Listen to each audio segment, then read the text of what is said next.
learn about another voice and culture of Taiwan with We Love Hakka. 现在就让我们一起加入客家风情，大家来讲客家话。All right, it's time for another practical Hakka here on ICRT. Hello， 你好，大家好，我是 Alice Pong。Hello, 大家好，我是 Joseph Ling.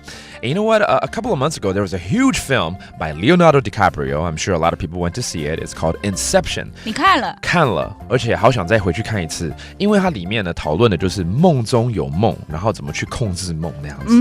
Let's talk about dreams today. 我们今天就来讨论跟梦有关系的单字。好。So first of all, how do you say dreams? 梦。梦。哦，很简单，梦。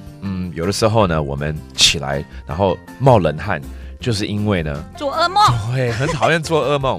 So how do you say 噩梦 nightmare？ 哦，噩梦蛮长的哦，要仔细听哦。真的吗？对，不懂电影讲给梦。哇，讲这句话是我的噩梦。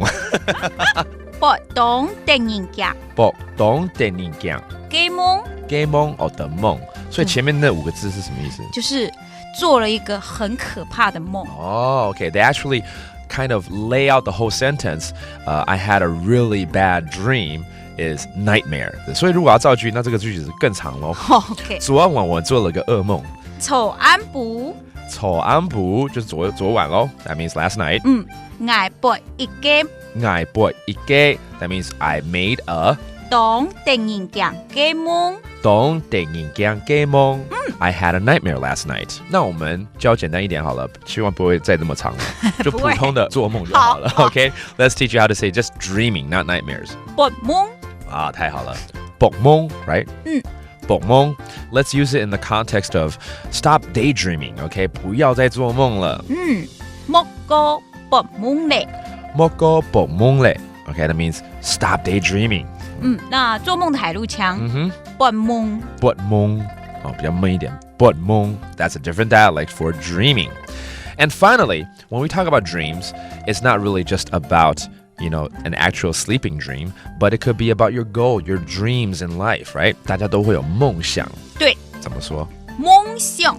夢想 Okay, that's dreams as in your goal in life. Everyone has dreams or aspirations. 每个人都有梦想。怎么说呢？搭上人。搭上人。